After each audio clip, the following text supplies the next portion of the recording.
Ya, saya kan benar. Saya nggak takut sama sekali. Cuman dengan kriminalisasi yang saya rasakan ini kan saya merasa saya warga negara itu hak yang sama. Apa buktinya? Apa dasar buktinya? Saya tidak ada pukul dia kok. Kenapa laporan itu bisa dipaksakan untuk berjalan? Dan saya berharap Pak Kapolri bisa melihat tayangan ini agar tidak ada simpang siur. Keluarga polisi tidak bisa diproses. Saya ingin itu dijawab secara terang benderang kalau bisa, dan mungkin ada media yang belum mendengar pernyataan SK kalau dia bilang kebal hukum berdurasi 10 detik akan saya dengarkan.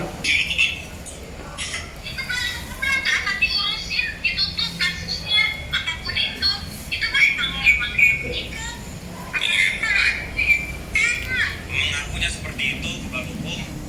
Saya dukung, cuman saya minta tolong kepastian hukum atas kasus saya. Tolong dikawal, tolong dilihat. Kalau saya salah, saya akan terima semuanya. Tapi kalau saya tidak salah, kenapa harus seperti ini? Kalau menurut saya laporan ke LPSK silahkan gitu kan ya. Tapi di sana pun lembaga nasional ini dia akan lebih objektif dilihat dari fakta medisnya, karena LPSK itu melindungi korban terutama perempuan, penganiayaan yang menyebabkan mentalitas kita ini, dan pastinya ada assessment karena saya sudah melalui itu semua.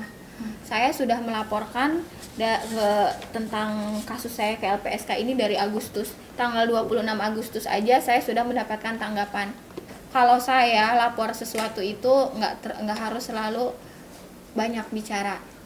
Itu kan, saya melaporkan itu tidak perlu di undang-undang media karena sebenarnya saya nggak butuh yang begitu-begitu gitu loh. Jadi intinya ketika saya melaporkan ya saya lapor, tidak perlu diumbar-umbar. Saya ke LPSK ini sudah dari Agustus, ini 26 Agustus aja sudah ada jawaban. Jadi pihak LPSK sendiri pun sudah, saya mengajukan permohonan itu sudah lama dan mereka pun sudah memberikan respon yang baik, dan pihak LPSK pun sudah ke Polres Bogor. Mereka sudah melihat fakta-fakta medis yang ada di unit 1, di unit 4 yang kita saling lapor. Mereka sudah melihat, pihak LPSK itu sudah mengetahui fakta-fakta hukum dan fakta-fakta medis yang ada di sana. Di situ, selain itu juga dari LPSK ini saya kemarin itu di asesmen secara holistik mengenai kerugian-kerugian saya. Jadi bukan hanya mengenai laporan saya yang di Bogor, tapi laporan saya juga yang di Jakarta terkait kerugian materi saya. Selama berhubungan itu sering ya, ini invoice-nya jelas. Saya ke psikiater di rumah sakit Siloam. Ini dari ada yang Februari, ada Maret dulu rutin 1 minggu sekali, sampai sekarang pun ada. Ini kan berarti saya sudah mengalami tekanan, ibaratnya ada depresi, PTSD, depresi berat, sampai akhirnya aku ke SPKJ, spesialis kedokteran jiwa.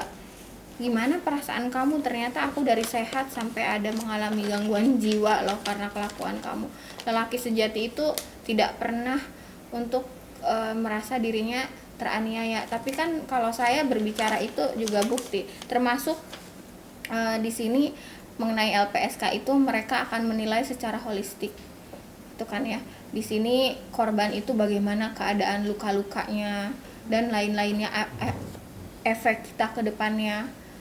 Apalagi saya kan ada ancaman dari dia untuk dicabut izin praktek. Saya sudah ada ancaman. Sudah ada ancaman itu sudah ada kepada saya untuk menyebarkan video yang tidak utuh, yang hanya bagian dia saja, seolah-olah saya yang melakukan itu, giliran yang dia melakukan kekerasan dia tidak mengakui kan, dia sama sekali tidak mengakui. Di situ makanya di mana sih sikap lelaki sejatinya?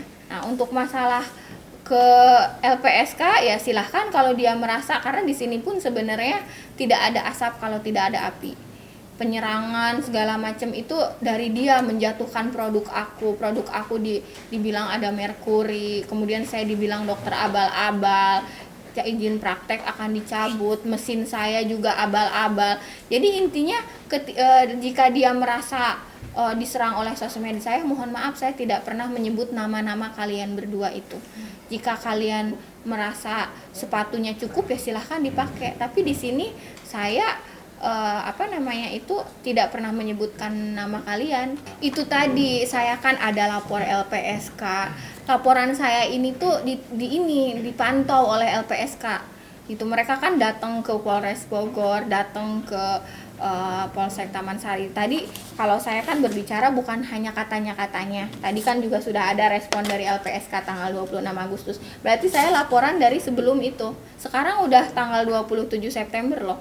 Saya laporan itu ke Komnas Perempuan, ke Kementerian Perlindungan Perempuan dan Anak, kemudian ke LPSK. Saya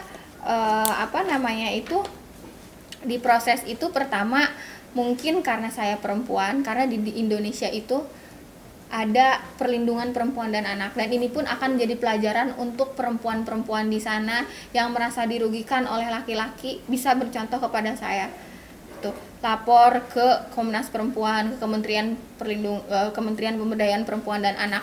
Di kepolisian sendiri ada Departemen PPA. Perlindungan Perempuan dan Anak. Ladies first. Jadi ketika dia merasa tidak adil, sebenarnya mungkin jangan hidup di Indonesia, hidup aja di luar negeri, karena di Indonesia kenyataannya perempuan ini memang ladies first. Itu yang pertama. Ini saya mendapatkan pengawalan dari Komnas Perempuan, dari Kementerian Pemberdayaan Perempuan Anak, kemudian di kepolisian sendiri ada perlindungan perempuan dan anak, dan yang pastinya bukti-bukti saya itu jauh lebih cepat dibandingkan dia. Contoh nyata untuk visum ini sebetulnya yang saya lakukan ini sama seperti dia. Produksi visum yang kita miliki itu adalah dari hasil rekam medis, dari hasil kita ke rumah sakit.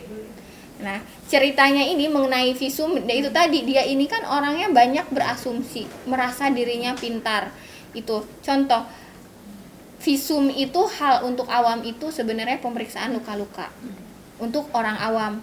Tapi sebenarnya dari istilah hukum visum et repertum itu setelah dilaporkan. Betul. Nah, tapi kalau yang saya bahas visum di sini adalah pemeriksaan luka-luka.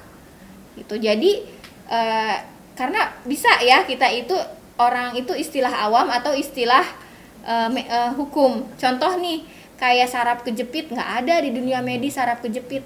Di dunia medis kan istilahnya herniasi nukleus pulposus. Kalau orang awam bilangnya saraf kejepit. Gitu. Dalam dunia medis tidak ada istilah saraf kejepit gitu. Contoh ini visum. Visum ini aku diberikan istilah awamnya itu adalah pemeriksaan luka-luka. Istilah hukum yang sebenarnya itu adalah pemeriksaan luka-luka yang diperlukan oleh penyidik dan biasanya dimintai oleh penyidik. Locus delicti. Locus delicti itu adalah tempat kejadian. Saya diminta ke Polres Bogor, solusi mereka untuk ke rumah sakit kalau tidak mau ke daerah Bogor. Jadi memang dia sudah ancaman-ancaman ini sudah terjadi sejak lama. Itu kejadiannya gitu. kapan? Udah 1 tahun yang lalu itu dia rekam. Jadi dia simpan rekamannya seniat itu untuk menjatuhkan aku. Berarti dari situ terlihat ya kalau kamu ini sangat jahat loh. Pak Presiden juga nih. Pak Presiden itu nggak ngurusin tulang lunak. Pak Presiden nggak ngurusin orang-orang yang terkenal karena video shoot. Pak Presiden nggak ngurusin hal-hal yang seperti ini.